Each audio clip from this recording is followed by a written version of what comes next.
conditions. Negotiate working conditions. Pick out the scams from the real deals using your PDA organizer. Compare prices at the supermarket. Stand up to bullies and learn more about your rights in the workplace. With quizzes, mini-games and missions, Master of them All covers a broad range of shopping, work-related and financial literacy topics, including refunds, contracts, workplace policies, dismissal notices, occupational health and safety, and so much more. Your game progress will be tracked with a mission key that forges itself as your knowledge of consumer and work-related issues improves. And mark my words, it will. To finish the game, complete your mission key, unlock the prize room, win the competition, and become Master of them All.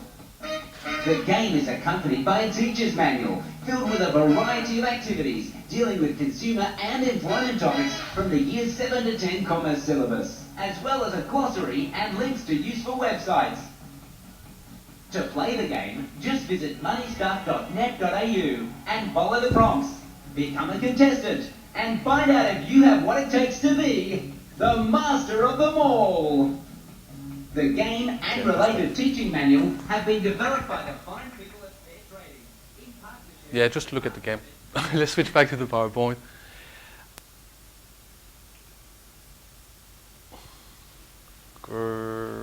Wait, it's me?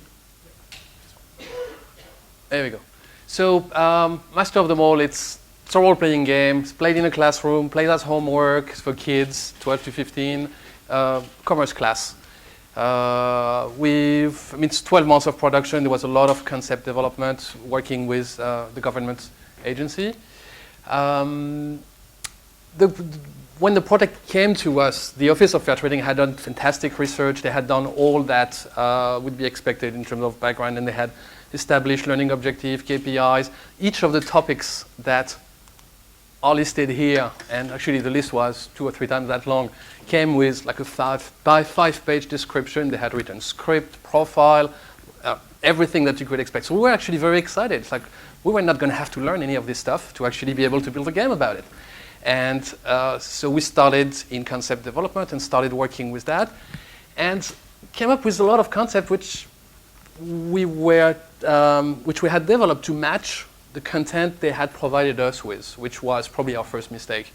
And we developed games like Catch Rogue Players, Play Pirates, Hunt Alien, Tribal Pursuit, online board games, anything you can imagine, but nothing like what the end product was going to be about, because we wanted to please the clients and work with them and give them what they were asking for. But they were not happy, we were not happy, and we quickly realized that all that background work that they had done was actually bogging us down, and we actually could not produce what was going to be a game that is fun and compelling.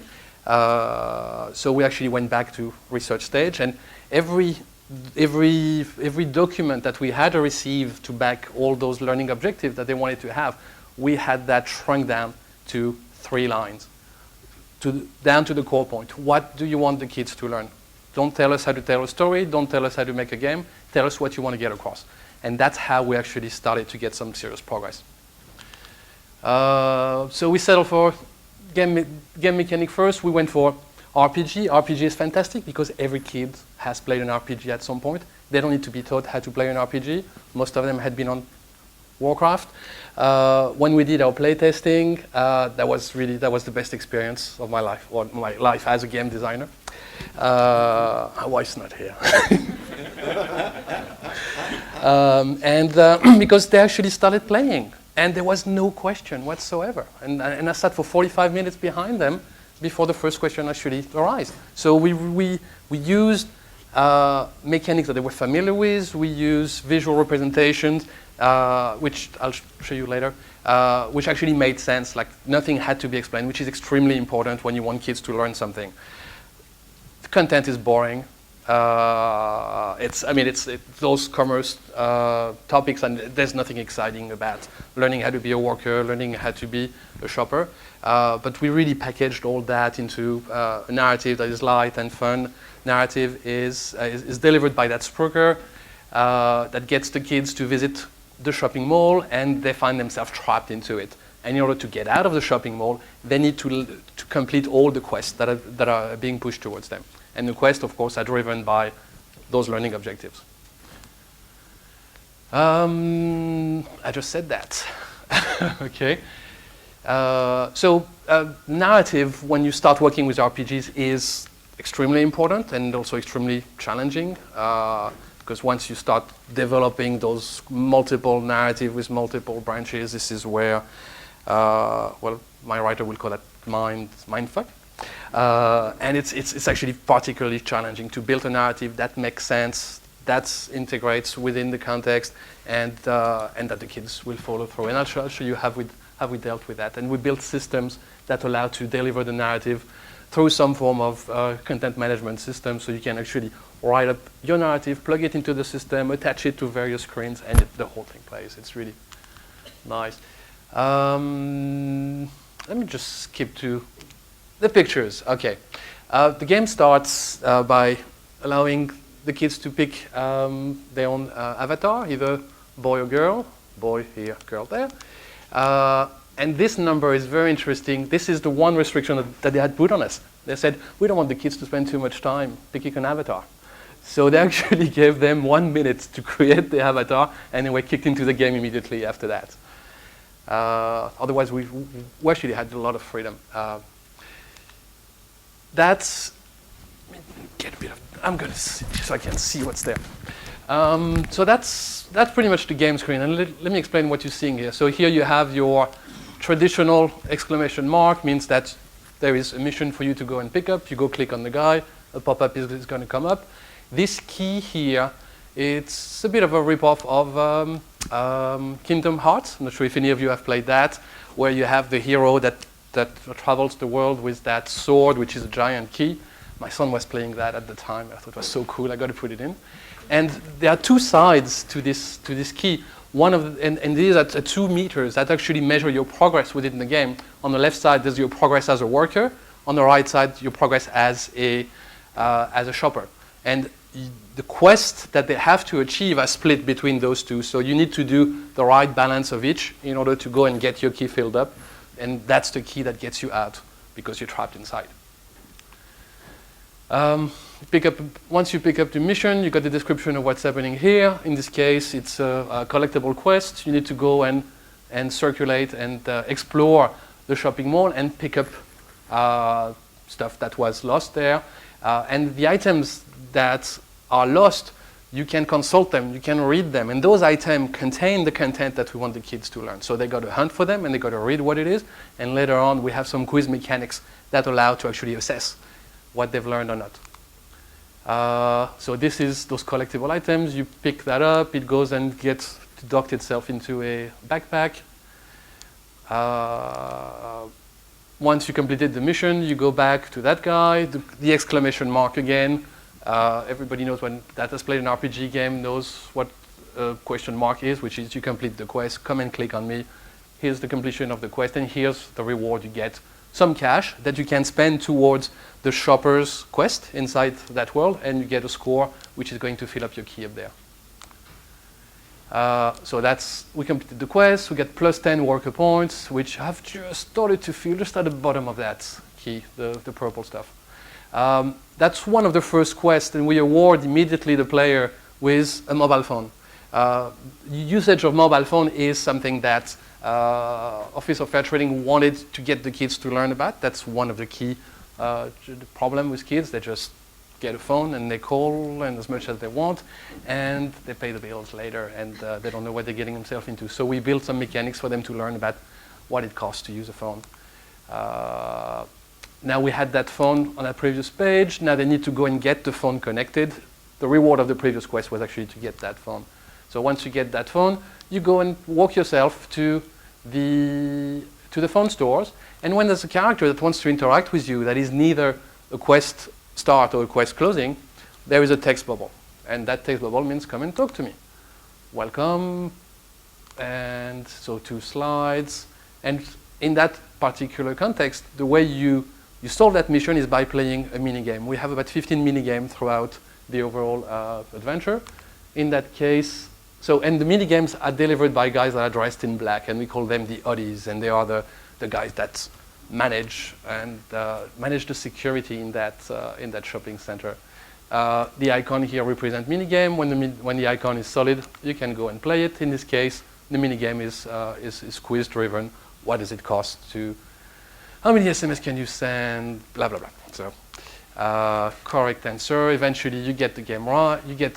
You finish the minigame properly. You get your question mark. You unlock the phone.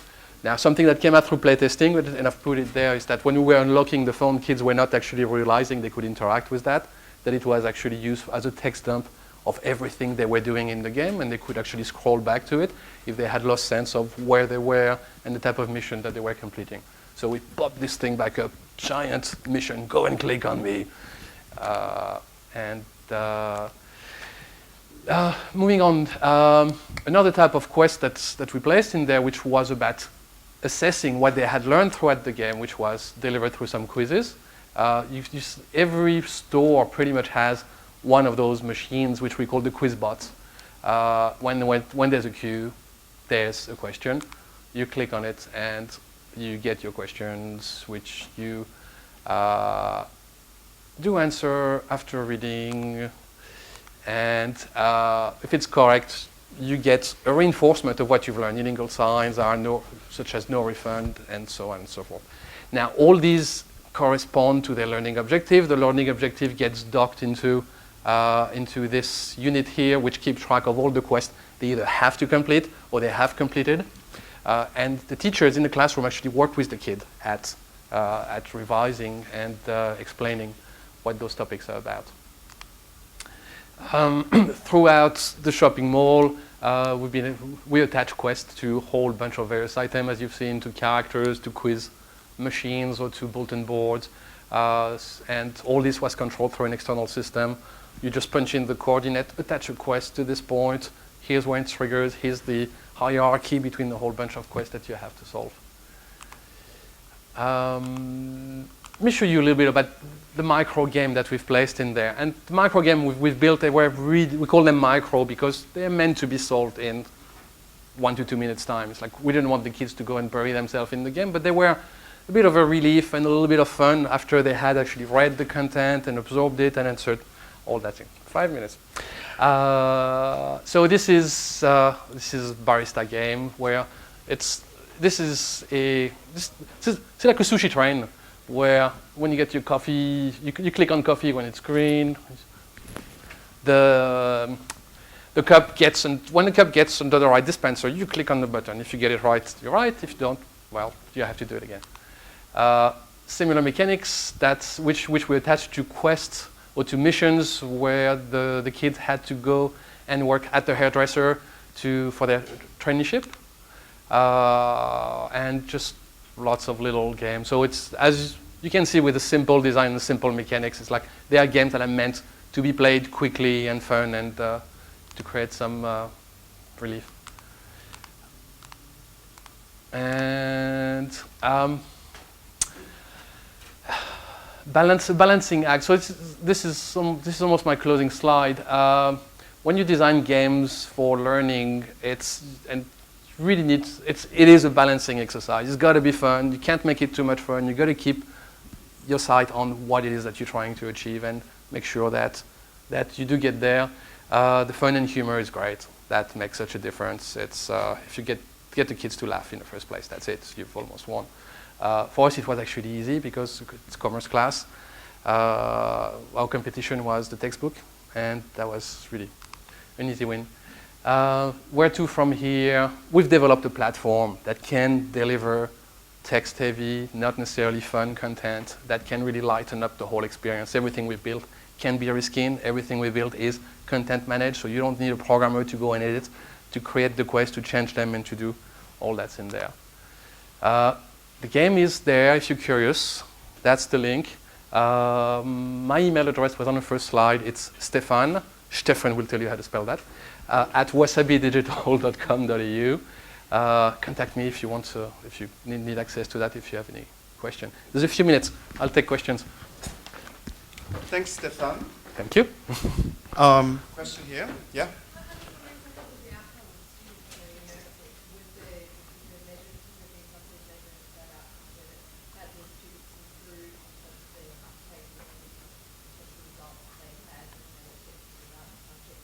Yeah. Well, the outcome actually was that the main challenge was not the students, the main challenge was the teachers. And it was for the teachers to actually push that initiative and to deploy it in their classes. And probably the reason why the game is not live anymore is because there was not that take-up from the teachers. And there was not enough take-up. And that's, although they had prepared teachers' manual and all that is expected for the teachers to use that, teachers are challenged because they feel that the kids know better than them what this thing is about. And they're afraid to lose control. So that's unfortunately what was the outcome of this. Yeah.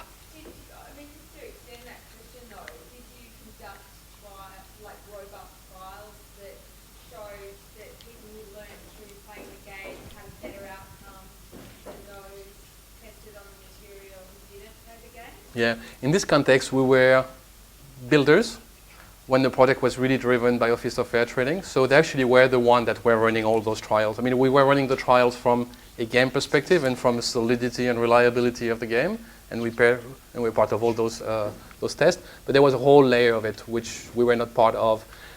What I didn't talk about also is how you register into the system. The teachers create a class, and then all the kids create their own user account within the class, and they can compare themselves with each other. And there was a whole reporting system that was tracking the usage, how far they go into the game, and all this type of information. I have one last question for you. Have you thought about testing this with adults with special credit histories? Is this something you want to talk about? Thank you, Stephane. Thank you.